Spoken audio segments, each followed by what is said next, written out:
Cool. Salut tout le monde. Bienvenue à notre guide complet des subventions 2024. Donc, je me présente. Je m'appelle Jeff Carrier. Je suis cofondateur d'Hello Darwin. Je suis assisté aujourd'hui de Florence Sanson de chez Panaventure, qui est la CEO, ainsi que Vincent, qui va vous répondre à vos questions en live et à la toute fin. On a vraiment beaucoup de matériel aujourd'hui pour la présentation. On va essayer d'être le plus clair et le plus concis possible. Il y a vraiment beaucoup de matériel. Donc, on va répondre aux questions à la fin en live. Puis pendant ce temps-là, Vincent va vous répondre sur le chat au meilleur de ses connaissances. Donc, on vous demanderait de vraiment bien participer sur le Zoom. Donc, toutes vos questions, allez-y. Envoyez-nous même vos idées de projet. On va essayer d'en prendre à la fin.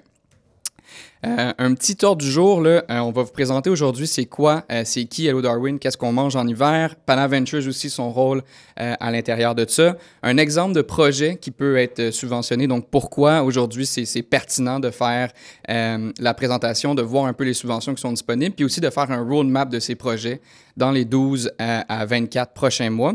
Ensuite de ça, ben justement, on va faire un deep dive dans les subventions qui sont disponibles, celles qu'on a jugées qui sont les plus pertinentes pour vous aujourd'hui. Évidemment, il y en a beaucoup plus, mais on a juste 1 heure avec vous. Donc, on veut focuser sur celles qu'on juge le plus pertinentes ou le plus accessible en ce moment. Fait que ça va être sur la commercialisation, sur le développement et l'amélioration technologique et les ressources humaines. Donc, Hello Darwin, qui sommes-nous? Nous, on est un marketplace pour les entreprises qui ont des projets en transformation numérique, que ce soit web, TI, marketing. Bref, on vous aide à trouver les bons fournisseurs pour les différents projets que vous avez à travers notre marketplace. On a aussi accompagné plus de 3000 entreprises à obtenir leurs subventions et 15 000 entreprises depuis nos tout débuts en transformation numérique. On regroupe environ 6 000 plus fournisseurs qui ont été vérifiés sur la plateforme. On a aussi une section dans notre application client qui vous permet d'aller voir toutes les subventions qui sont disponibles pour vos projets. En fait, on a réalisé que quand les projets arrivaient sur la plateforme, nécessairement, il n'y avait pas toujours les bons budgets, les bons outils, les bons véhicules financiers pour mener ces projets-là à terme. Donc, on voulait donner plus d'outils. Ce qu'on a fait, c'est qu'on a créé une section subvention. Donc, vous pouvez aller remplir ça en fonction de votre industrie, de votre entreprise, de votre nombre d'employés, de votre type de projet. Puis on va vous sortir toutes les subventions provinciales et fédérales qui sont disponibles. Donc, ça, c'est vraiment par projet. Aujourd'hui, ce qu'on veut faire, c'est à travers votre entreprise, tous vos projets, mieux vous aiguiller pour trouver ces véhicules financiers-là. On a aussi une équipe de 40 conseillers à l'interne qui vous aident justement à regarder, faire un 360 de votre entreprise.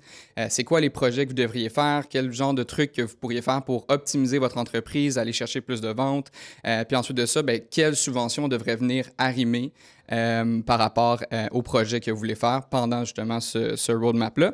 On est un partenaire approuvé PECAN, un conseiller numérique, ainsi que RBC, qui est un des investisseurs chez nous. Donc, sans plus tarder, je vais laisser Florence se présenter ainsi que Panaventure.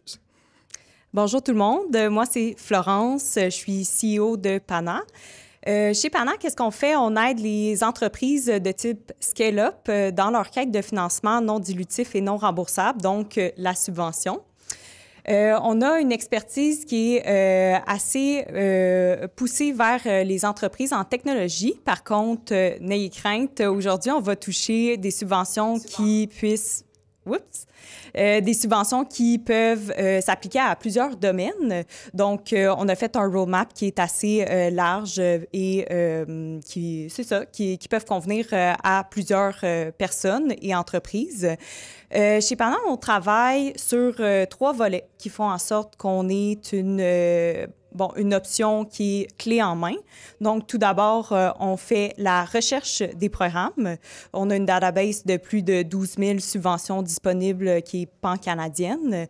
Par la suite, on fait tout ce qui est la planification également. Donc, normalement, on fait une planification sur l'année pour avoir une belle vision de qu'est-ce qui va être disponible, puis aller chercher les subventions qui sont les plus avantageuses pour vos projets. Puis, finalement, la 3e étape, on fait également la rédaction de ces subventions-là. Puis, on est appuyé de notre intelligence artificielle PanaGPT qui nous aide à faire tout ça. Super, merci Florence. Donc, pour continuer, on voulait un petit peu montrer pourquoi c'est pertinent cette présentation-là aujourd'hui ou ce webinaire-là sur les subventions. Donc, en termes de tendance du marché, ce qu'on a observé l'année dernière sur Hello Darwin, c'est que environ la moitié des projets qui étaient soumis sur la plateforme étaient accompagnés d'une aide en subvention. Donc, ce que je veux dire par là, c'est que quand les projets soumettent quand les clients soumettent un projet, ce qu'ils vont faire, c'est qu'ils vont aller trouver les subventions qui sont disponibles pour ce projet-là afin de venir se libérer de la marge pour la marge financière.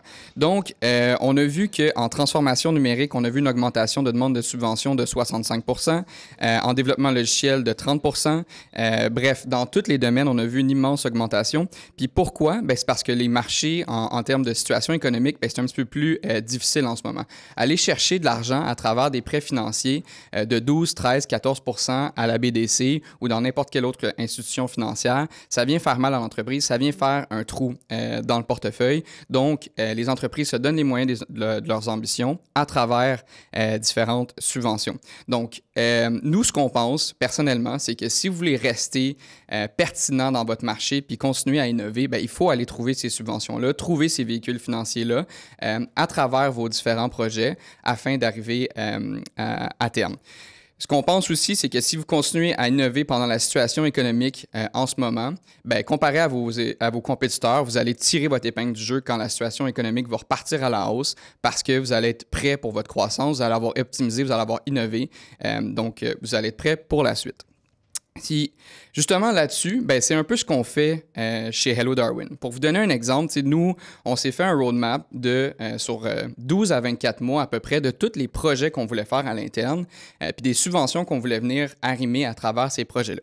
Donc, je donne un exemple. On veut ajouter des nouveaux services. On a fait une migration de données vers un nouveau CRM. On veut rajouter du AI à travers nos différents matchings de plateformes pour vous aider à obtenir les subventions, à obtenir les bons fournisseurs pour vos projets. Fait que toutes ces choses-là, tous ces projets-là, c'est des projets qui rentrent à l'intérieur du PECAN, du SR1B1C, de Novascience, de soutien aux projets d'innovation. Donc, c'est quand même beaucoup de subventions qui sont disponibles pour nous aider.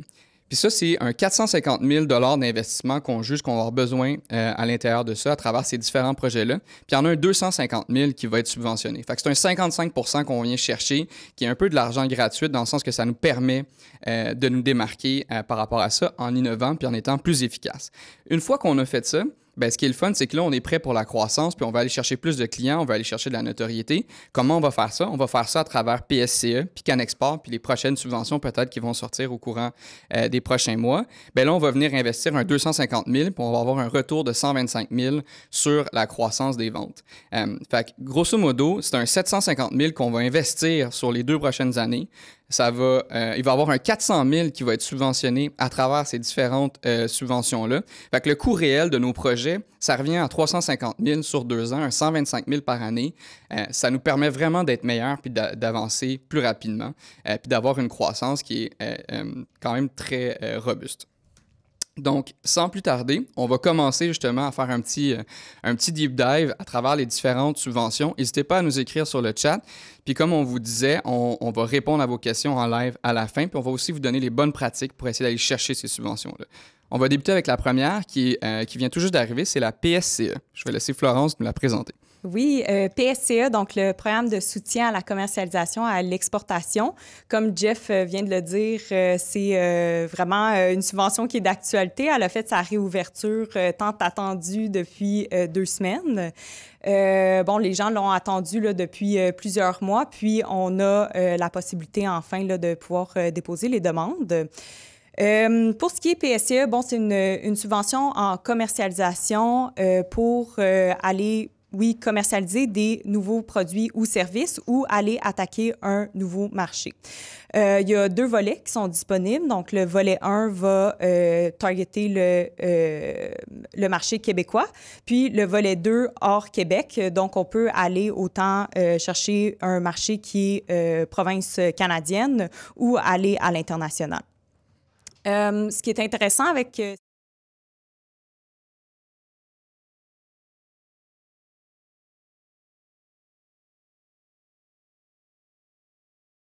sources, dont des personnes en prospection, puis une personne qui va être le spécialiste en développement de marché. Je veux juste revenir un peu sur l'aspect de nouveauté que j'ai dit tantôt, donc nouveaux produits ou nouveaux services ou nouveaux marchés. Il faut noter que la subvention ne couvre normalement pas les coûts qui sont opérationnels. Donc, il faut aller chercher quand même une nouveauté au niveau du projet. Si vous avez déjà la commercialisation qui est faite de votre produit, par exemple, au Québec, il n'y a rien qui vous empêche d'aller choisir ce volet-là.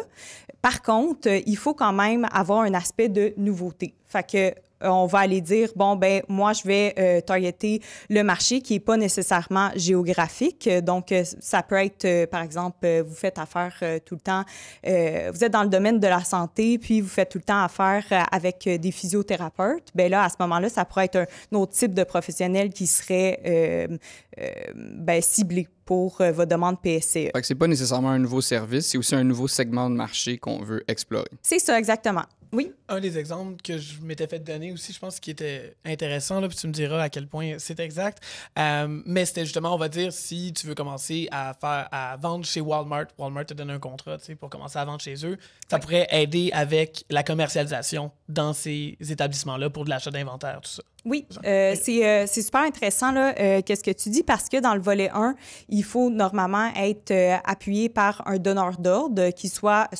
public ou privé. Puis, normalement, on va aller justifier que le donneur d'ordre est valable pour la subvention quand il nous donne accès à sa chaîne de distribution ou sa chaîne de valeur. Donc, par exemple, Walmart, c'est un très bon exemple pour le PSCE volet 1. Pour le volet 2, c'est pas requis, le donneur d'ordre. Donc, vous pouvez là, aller vérifier les critères d'admissibilité. Mais subvention super intéressante. Donc, les salaires, puis aussi également tout ce qui est l'élaboration de la stratégie marketing, la mise en œuvre, publicité. Donc, si je comprends bien, on peut explorer n'importe quel nouveau marché, que ce soit au Québec ou à l'international. Exactement. Par contre, comment ça marche? Est-ce qu'on peut utiliser les deux volets en même temps? Malheureusement, non. Mais la nouveauté cette année avec PSCE, c'est que on peut déposer plusieurs projets jusqu'à 2025. Donc, vous pouvez aussi faire le choix de déposer un volet 1, par exemple. Le projet va durer 4 mois. Puis, à la fin de ce projet-là, vous pouvez déposer une deuxième demande si vous voulez aller voir dans un volet 2, par exemple. Comment que ça fonctionne? C'est que la contribution est à 50 % pour le premier projet, 40 % pour le deuxième et 30 % pour le troisième. Super intéressant. Sans plus tarder, on va passer à la prochaine, qui est le Pécan volet 2, une qu'on connaît quand même très bien chez Hello Darwin, mais je vais te laisser en parler. Oui, on va passer un petit peu plus rapidement sur celle-là, mais subvention très intéressante aussi. Le volet 2, on parle d'un 15 000 $ qui est couvert à 90 %. Cet argent-là doit être utilisé pour le paiement d'un expert qui va faire un diagnostic numérique au sein de votre entreprise. Donc, l'expert va aller regarder c'est quoi vos processus à l'interne, comment que vous fonctionnez, puis va vous donner des conseils sur comment que vous pouvez optimiser tout, dans le fond. Donc, par la suite, ce qui est intéressant, c'est que pour la mise en œuvre de ce plan-là, qui vous est donné par l'expert, vous avez accès par la suite à un prêt de la BDC à taux zéro sur 5 ans. Donc, vous pouvez mettre en œuvre toutes les recommandations qui ont été faites. Oui, puis ce qui est important de comprendre, puis qu'on voit souvent cette question-là là, dans le Pécan volet 2, le 15 000 $, c'est pas un 15 000 $ que l'entreprise peut utiliser à bon escient, c'est vraiment un 15 000 $ pour le conseiller numérique approuvé Pécan volet 2. Ensuite de ça, le 100 000 $, là, vous pouvez le mettre où vous voulez dans l'optimisation de votre entreprise. Je ne sais pas si on a d'autres choses à rajouter là-dessus, sinon je passerai au... Non, c'est à peu près tout. Il y avait aussi la subvention salariale de 7 300 qui est reliée à ça. Donc, dans le fond, ça, le Pécan volet 2, je le sais parce que je travaille avec beaucoup d'entreprises là, sur ce programme-là ces temps-ci. C'est justement le 15 000 pour l'amélioration des technologies avec un plan numérique, le prêt à 0 % et les subventions salariales de 7 300 qui sont justement quand même intéressantes depuis un mois parce qu'ils viennent tout juste de changer les critères pour qu'on puisse le demander un nombre illimité de fois par entreprise. Donc, c'est un 7 300 de subventions par employé ou nouvelle embauche de 18 à 30 ans qui pourrait être éligible. Donc, il y a beaucoup à faire avec ça, là, ce qui super rend ça intéressant. Cool. Donc, on va passer à Essor volet 1. Super. Donc, Essor volet 1, on reste encore dans tout ce qui est transformation numérique. Par contre, on le voit sur des projets un petit peu plus d'envergure, puis il y a de la mise en œuvre là, qui est aussi dans ça. Donc, il y a des sous-volets ABC. On parle de tout ce qui est études de faisabilité et diagnostic numérique. Puis, par la suite, le volet 1C vous donne accès à la subvention à la hauteur de 30 % pour tout ce qui est la mise en œuvre de ça. Donc, soit implémentation là, d'outils ou certaines modifications qui vont être faites au sein de votre entreprise. Le Essor couvre tout ce qui est honoraires professionnels. Donc, malheureusement, on doit faire les choses là, à l'externe. Ça ne couvre pas de salaire. C'est ça. Puis je vois aussi dans notre partie subvention, là, il y a comme un 10 à 20 000, mais ça, c'est pour le cahier des charges. Mais ensuite de ça, on peut aller chercher un 50 % sur 100 000 quand c'est le temps de venir sous-traiter les honoraires. Donc, je vois une petite erreur dans notre présentation. On y va avec CanExport PME. Le CanExport, très intéressant, puis sûrement peut-être qu'il y a plusieurs entreprises là, qui connaissent déjà celle-là, quand même assez connue. CanExport PME, on reste dans la commercialisation encore, mais à l'extérieur du Canada cette fois. Donc, on va vraiment aller chercher un marché qui est international. On peut aller chercher jusqu'à 5 marchés par demande, puis ça fonctionne sur une année. Donc, le CanExport, les dépenses commencent toujours au 1er avril jusqu'en mars, le mars suivant. CanExport, on peut faire passer tout ce qui est au niveau de vendre votre produit ou votre service. Donc, on parle de plus marketing. Tous ceux aussi qui font des voyages ou déplacements dans les marchés qui sont ciblés pour aller exposer dans des trade shows, par exemple, ou participer là, à des événements, ça peut fonctionner aussi. Souvent très populaire là, pour ces types de dépenses-là. Le CanExport ne couvre pas de salaire non plus, mais tout ce qui est les dépenses connexes qui sont vraiment là, dans la vision de « OK, on s'en va vendre et promouvoir notre produit et service », ça peut fonctionner.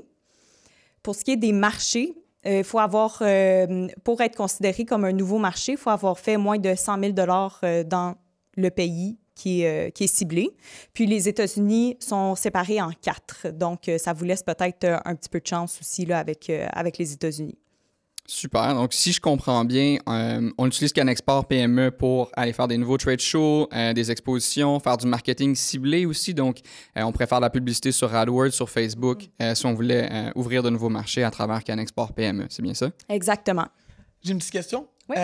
Puis là, justement, on comprend que CanExport puis SCE, volet 2, même 3, peuvent un peu tomber dans le même type de projet. Oui. Comment est-ce que ça peut s'utiliser ensemble ou c'est quoi qui est à garder en tête par rapport à ça? Super bonne question. Normalement, on va faire vraiment... C'est là que la planification vient vraiment jouer son rôle. On peut... moi, je vous suggère là, d'aller vraiment regarder c'est quoi les dépenses admissibles dans les différents volets parce que, bon, la slide, je veux pas voler le punch, mais la slide suivante, c'est le CanExport Innovation qui est un autre outil, une autre subvention qui peut aller couvrir d'autres dépenses qui sont un petit peu reliées.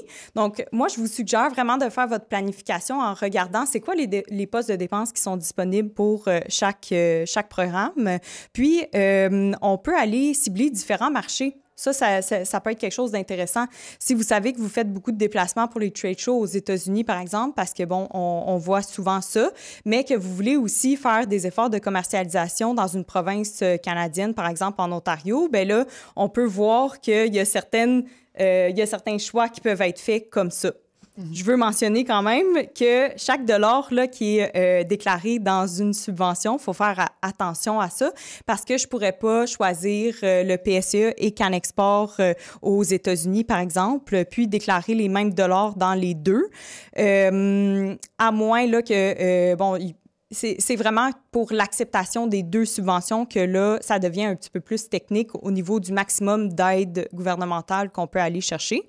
Je suggère tout le temps là, de faire une répartition puis une planification qui est un petit peu plus ciblée. Là. C'est ça, parce qu'il y a toujours un un cumul des aides financières qu'on peut avoir qu'on peut avec aller différents chercher. programmes qu'on vient combiner. Puis là, justement, c'est là, en effet, que ça vient jouer un gros rôle, là, la planification, de savoir quelle demande faire, à quel moment, puis quels sous qu'on va allouer, dans quelle subvention, tout ça. Là. Donc, ouais, c'est beaucoup de travail de Exactement. planification. Donc, quand c'est possible de scinder en différents projets, donc souvent, il faut vraiment changer la façon de penser en disant, bon, je peux séparer un projet, mais en plusieurs petits projets, puis aller les déposer à différentes places. Puis à ce moment-là, c'est pas la même dépense qui est faite. OK, mais on va continuer pour essayer justement de les combiner parce que la prochaine, elle est combinable. On y va avec le développement et l'amélioration technologique. La prochaine, c'est dans le même optique de CanExport, mais en mode innovation. Oui. CanExport Innovation, je trouvais ça intéressant là, de parler des deux parce que, bon, on voit le CanExport Innovation, puis on le compare au PME, puis on se dit, OK, là, je peux aller chercher un 75 % sur mes dépenses. Je suis mieux de choisir celle-là. Tu sais, puis c'est normal. Par contre, elles ont pas le même but. Donc, CanExport PME, je rappelle, c'est vraiment dans le but de promouvoir marketing, tout ça, et vraiment ça en tête. Pour le CanExport Innovation, on va aller justifier les dépenses au niveau d'aller faire des partenariats à l'international. Donc, l'angle est différent aussi pour rédiger la demande. Le but n'est pas le même. Par contre, dans CanExport Innovation, on peut aussi aller couvrir tout ce qui est les voyagements, mais à ce moment-là, ça ne sera pas les coûts des trade shows qui vont être compris, mais plutôt la location de salle.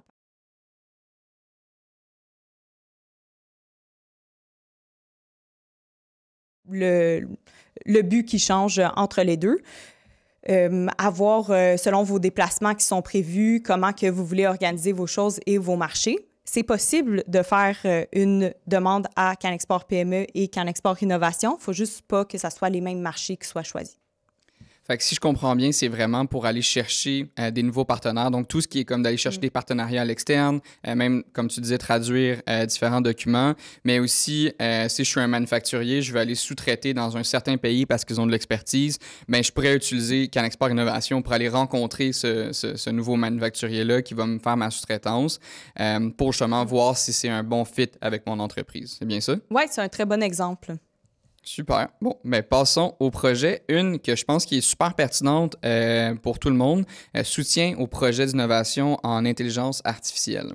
Yes, il fallait que je mette une petite touche de technologie dans tout ça, puisque, bon, c'est pas mal notre spécialité chez Pana. Je voulais en glisser un mot parce que je la trouve intéressante, puisque l'intelligence artificielle peut être sous-traitée aussi. Donc, je vous explique, là, le soutien au projet d'innovation en intelligence artificielle est dans... On est vraiment dans un but d'aller couvrir un projet qui est relié à la recherche et développement, oui, mais directement relié à l'intelligence artificielle qu'on peut sous-traiter. Donc, à ce moment-là, vous avez le choix. Les salaires sont compris dans cette subvention-là. Donc, vous pouvez la faire à l'interne ou sinon, c'est possible de sous-traiter pour pouvoir faire affaire avec un expert également. Puis ça, c'est vraiment pas toutes les subventions en intelligence artificielle là, qui sont faites de cette façon-là. Donc, je la trouve intéressante pour ça. Puis, les pourcentages sont avantageux aussi pour les startups.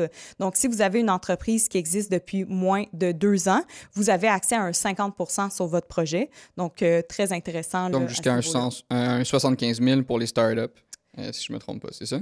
150 000, en fait. Okay. Donc, les chiffres que vous voyez là, c'est vraiment ce qui va être contribué de la part du gouvernement là, qui donne cette subvention-là. Donc, quand on parle de 50 % jusqu'à 150 000, vous pouvez présenter un budget de 300 000 qui va être couvert à 50 %.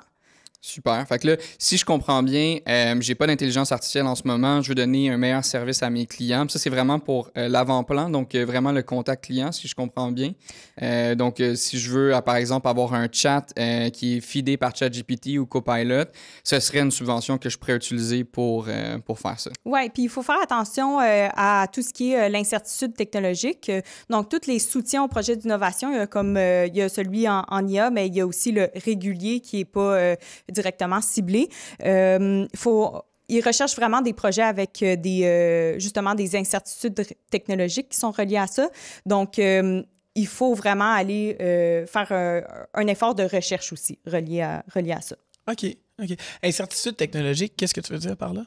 Normalement, pour le vulgariser, là, c'est vraiment quelque chose qui n'a pas été fait et pas été conclu par le passé. Donc, c'est vraiment, je vais faire de la recherche pour aller trouver la réponse à un problème qui n'a pas été résolu encore. Puis, normalement, on peut aller chercher la propriété intellectuelle sur un projet qui a de l'incertitude technologique dedans.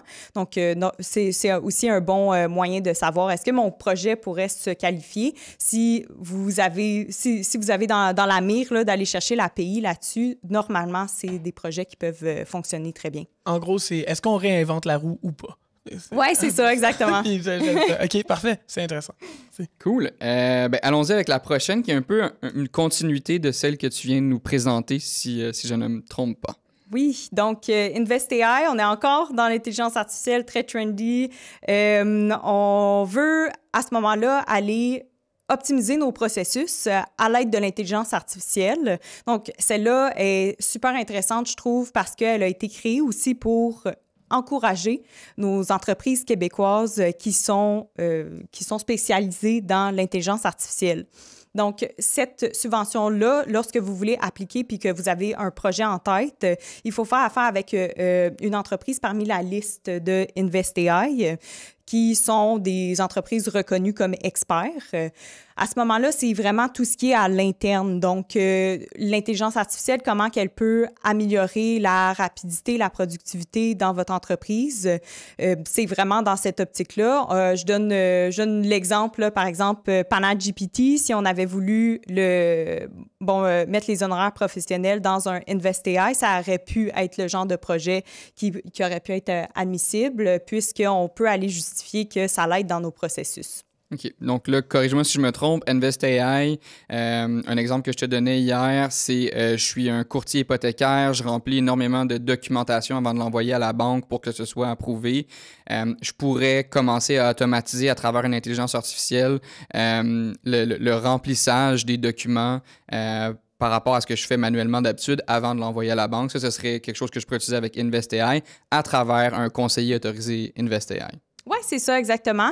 Donc, oui, si quelqu'un a un projet comme ça, allez voir cette subvention-là, ça pourrait vous aider. Ouais. Il y a beaucoup de gens à qui j'ai parlé récemment que c'est avec la sortie de Microsoft Copilot, qui est le nouvel outil AI là, qui va sortir, qui est en train de sortir là, présentement en accès limité. Puis là, c'est beaucoup de personnes qui me parlent de relier ça à leur infrastructure déjà Microsoft pour se nourrir de leur base de données, puis peut-être faire même des nouvelles évaluations immobilières aussi dans un cas que j'avais entendu. Okay, intéressant. Donc, ouais, ça, il y a beaucoup qui va se passer, je pense, dans l'année à venir et les années à venir côté AI. Oui, super. Oui, c'est très trendy. Puis je pense que ça commence à être de plus en plus accessible à tout le monde aussi, ce qui est super intéressant, là, vraiment. Cool. Passons à la section ressources humaines. C'est une section où les montants sont un peu moins gros, sont quand même gros, mais vraiment intéressante, je pense, dans la situation actuelle où embaucher, ça coûte super cher. Les gens veulent être payés plus cher, mais là, on peut aller chercher plein de stagiaires, plein d'étudiants avec des subventions intéressantes. Fait que je vais laisser Florence en parler, mais soyez attentifs, il y en a beaucoup qui sont très intéressantes que nous, on veut même utiliser dans les prochains mois. Novascience, normalement, c'est un coup de cœur, celle-là. Revient 2 ou 3 fois par année, là, selon. Il y a déjà une date aussi du Novascience Junior qui est annoncée pour mai. Donc, si jamais c'est une subvention qui vous intéresse, vous pouvez regarder ça à l'avance. Novascience, comment que ça fonctionne? C'est qu'on va présenter un profil et un projet qui est associé. Donc, le profil va être soit de type junior ou senior, selon les deadlines, là, les dates limites pour remettre ces différents profils qui sont acceptés. Puis, le projet, comment que ça fonctionne? Il donne des thèmes de projet. Donc, en mai, par exemple, on peut déposer des projets en recherche et développement, en commercialisation, en transformation numérique aussi. Et le quatrième... Roulement de tambour. Oups! Blanc. Je vais peut-être revenir dessus, là, mais tu sais, c'est vraiment des programmes qui sont des projets qui sont assez variés, là. Donc, super intéressant pour différents types d'entreprises aussi. Puis, après ça, il y a des certains critères pour tout ce qui est le profil de la personne qu'on va, la personne candidate, dans le fond. Donc, un profil junior, normalement, il faut que ça soit quelqu'un qui a gradué depuis moins de 2 ans. Puis, la personne ne peut pas être au sein de l'entreprise depuis plus de 18 mois. Par contre, ça peut être aussi une nouvelle embauche. Puis, ce qui est intéressant avec le 18 mois, c'est que c'est pas obligatoire non plus d'être une nouvelle embauche. Fait que si vous avez quelqu'un déjà chez vous que vous appréciez puis que vous voulez mettre sur un projet à temps plein, bien, vous pouvez aller présenter son profil puis le faire accepter, avoir un 50 % sur son salaire sur la Tant que c'est un nouveau année. projet. Oui, exactement. Donc, l'aspect de nouveauté est là. C'est au niveau du Puis là, projet. j'essaie un peu de combiner tout ça, mais c'est quelque chose qu'on pourrait... Par exemple, on fait le PCAN 2, on a la transformation numérique, on va chercher le prêt, on va chercher la subvention salariale. Je pourrais venir combiner Novation si j'ai embauché une nouvelle personne à travers la subvention salariale que j'aime beaucoup, qui est éligible là-dedans, bien, je pourrais venir la combiner avec ça sur ce nouveau projet-là de transformation numérique. Oui, C'est bien exactement. S'il y a si, admettons, vous décidez là, de ne pas aller chercher le prêt, par exemple, puis que vous voulez le faire un petit peu plus à l'interne, puis aller le couvrir avec une subvention, ça pourrait être une bonne option pour la mise en œuvre, par exemple. Fait que oui, super bonne idée. Puis, il y a aussi les profils seniors là, que je vais pas toucher, là, mais qui couvrent jusqu'à 75 000, donc un salaire de 150 000 sur l'année. Super intéressant aussi. Cool. Passons à la prochaine. MiTax ou MyTax en anglais. Oui, donc on voulait toucher d'autres types aussi de financement au niveau des salaires qui sont pas nécessairement des personnes qui sont à temps plein permanent chez vous. Les stages, c'est aussi une super belle façon de pallier avec la charge de travail, puis aussi de contribuer à la relève. Donc, MiTax, intéressant parce que c'est un stage qui est fait un petit peu plus différemment, je dirais. Donc, comment que ça fonctionne? Il faut que ça soit relié à un certain type de recherche que vous avez à faire au sein de votre entreprise. Puis, MyTax va aller faire la combinaison avec un professeur d'une université qui va faire un 50 % du temps de l'étudiant avec lui pour l'épauler dans sa recherche, puis un autre 50 % du temps de l'étudiant qui est fait au sein de votre entreprise. Donc, très intéressant aussi. Ça vient aussi pallier des fois, il y a une pensée envers les étudiants qui sont comme OK, bon, ben si j'ai quelqu'un en stage, il faut que je prenne énormément aussi de mon temps pour former la personne, etc. Oui, c'est sûr qu'il faut prendre ça en considération, mais le MiTax fait en sorte que vous avez aussi une deuxième personne qui peut venir épauler la personne dans son processus. Ouais. Intéressant. Puis justement, ça aide aussi à filtrer, voir est-ce qu'on trouve que c'est une bonne embauche, qu'après ça, on veut poursuivre ça après la subvention avec le MiTax. Donc, ça nous aide à un peu se risquer sur des nouvelles embauches des fois. Oui, exactement. Ça arrive vraiment souvent que par la suite, c'est un bon match puis que la personne rentre en entreprise. Est-ce que tu sais si cet étudiant-là est à temps plein avec nous, à temps partiel? Normalement, c'est des stages sur 4 à 6 mois, puis c'est quand même, c'est vraiment à temps plein sur ces périodes-là. C'est des stages qui sont crédités ou appuyés par l'établissement scolaire de la personne. Donc, normalement, il y a vraiment, dans leur parcours scolaire, c'est comme prévu là, qu'il y a certaines étapes de stage à faire. Ouais. Parfait. Donc, on va passer à la prochaine. Accueillir un stagiaire PSPE. Oui, intéressante aussi. On parle encore d'un 50 % sur le salaire du stagiaire. C'est un peu le même principe que le MyTax. Par contre, on n'a pas le professeur qui vient épauler dans ce cas-là. Je l'ai mis quand même parce qu'accueillir un stagiaire, c'est une subvention qu'on peut aller chercher quand même assez rapidement. Donc, c'est sûr qu'il y a les critères d'éligibilité qui doivent être rencontrés. Mais par contre, très intéressant si, vous avez un stagiaire qui rentre dans pas long puis que vous voulez aller faire couvrir son salaire. Moi, j'irais pour cette subvention-là qui est très rapide. Puis, les critères au niveau des types de projets, là, puis le travail qui peut être fait au sein de l'entreprise, il faut que ça ait un lien avec le domaine d'études de l'étudiant. OK. Quand même large. Ouais. Oui, c'est ça. C'est le fun. On va passer à la prochaine qui est Level Up, que Florence aime beaucoup. Puis je pense qu'on peut multiplier aussi. Yes. Oui, celle-là, je vous fais part de notre... pas un secret, mais c'est un petit trésor, celle-là, qu'on découvre aujourd'hui. Le RIPEN offre la chance de faire des mandats de 80 heures avec des étudiants. Donc, un peu le même principe qu'un stage, mais là, on réduit sur un 80 heures. Donc, ça revient un peu à la question là, que tu posais, Jeff, tantôt. Le RIPEN est normalement fait à temps partiel, donc c'est quelque chose que les étudiants vont faire, souvent vont travailler le soir ou la fin de semaine sur leur temps libre sur les projets qui vont être présentés. Pour le RIPEN, on a accès à une sorte de marketplace où est-ce qu'on peut faire la publication du projet. Donc, très intéressant. Si vous avez quelqu'un déjà en tête qui veut faire le 80 heures, on peut passer par la plateforme pour appliquer. Sauf que si vous avez personne en tête puis que vous voulez aller chercher des nouvelles ressources, à ce moment-là, il y a beaucoup d'étudiants qui regardent c'est quoi les projets qui sont disponibles sur la plateforme RIPEN et qui vont aller postuler. Donc, très intéressant.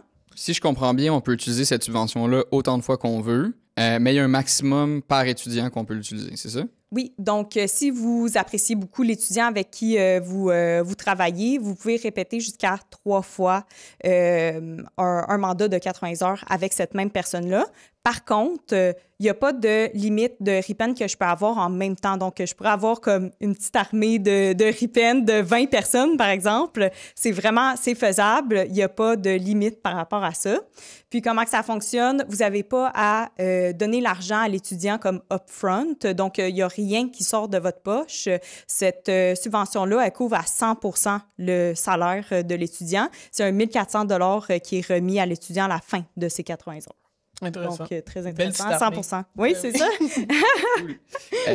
On a pas mal fait le tour des subventions qu'on voulait présenter. Je sais pas, Vincent, si tu as énormément de questions en ce moment dans le chat, juste pour qu'on se gauge un peu avec le temps qui nous reste. Il y a des questions, beaucoup que j'ai répondu aussi dans le chat, beaucoup qui sont rendus cas par cas, que va peut-être même falloir prendre rendez-vous avec des gens de notre équipe pour évaluer quels programmes sont les plus adaptés, parce que chaque entreprise, chaque industrie, chaque revenu, justement, tous ces facteurs-là vont changer c'est quoi le conseil qu'on donnerait. Donc, je veux pas induire personne en erreur non plus, puis je veux pas qu'on passe trop de temps par des petits cas particuliers, mais on peut vraiment prendre rendez-vous, puis on enverra un lien à tout le monde pour faire ça après la rencontre.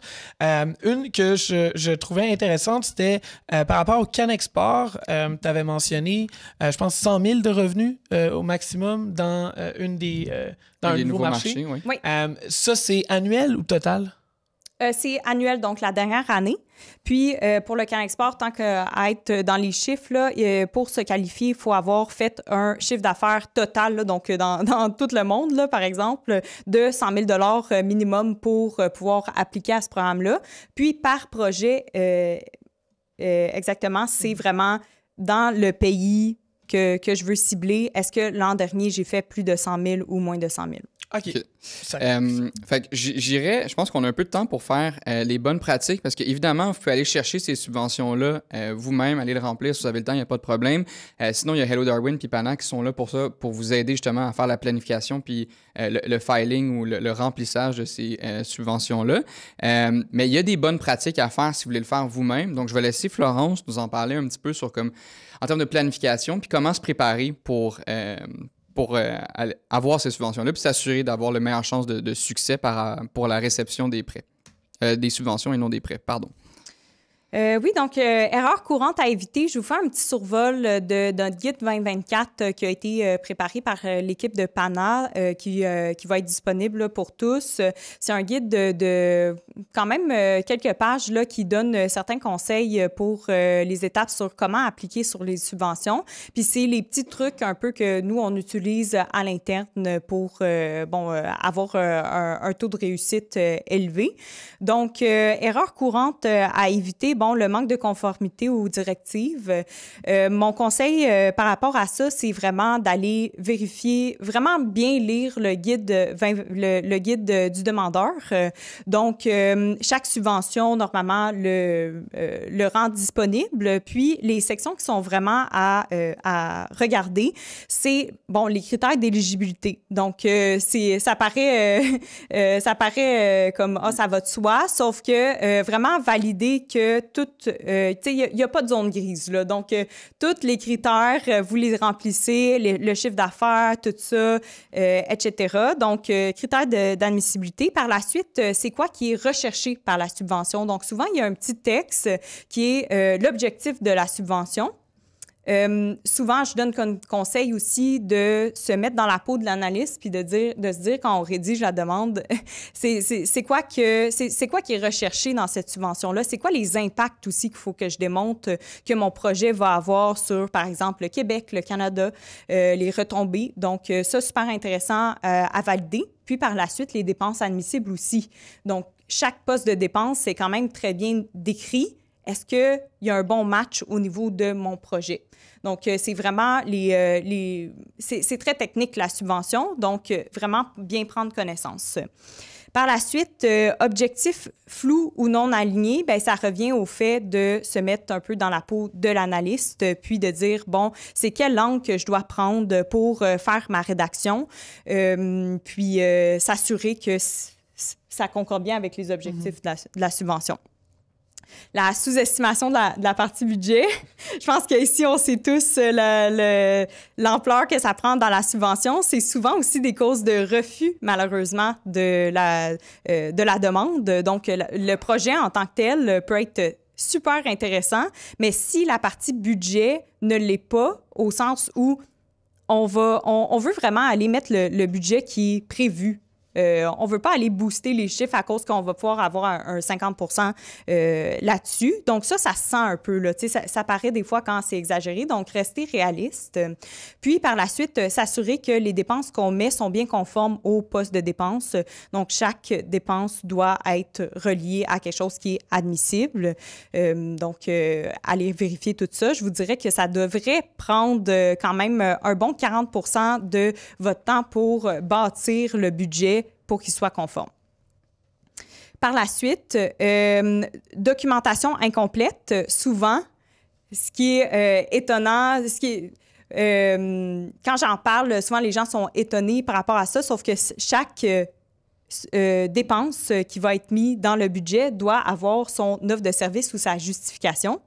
Donc, ça peut être aussi une cause de refus d'une demande si la documentation est incomplète pour aller justifier. Donc, si, par exemple, je veux faire la sous-traitance pour mon intelligence artificielle, on va reprendre l'exemple de soutien au projet d'innovation, il va me falloir une offre de service d'un expert qui va me dire, OK, bien, pour ton projet, j'ai fait l'évaluation et je crois que ça va coûter tant. Et puis là, c'est le montant que je vais pouvoir mettre dans mon budget. Mm-hmm. Donc, il n'y a rien d'inventé ou peu importe. Sinon, les autres documentations qui sont normalement demandées, on parle de prévision financière sur 2 ans. Donc, ça aussi, c'est à prévoir. Il faut les avoir en main, ces documents-là. Je vous suggère fortement de faire ça dans vos débuts d'année, puis d'avoir une belle vision de qu'est-ce qui s'en vient et état financier des 2 dernières années. Par la suite, ignorer le facteur temps. Donc, on sait... faut mettre beaucoup de temps dans la demande, puis vraiment consolider tout ça. Puis il faut faire attention aussi aux dates limites, évidemment, pour remettre à temps.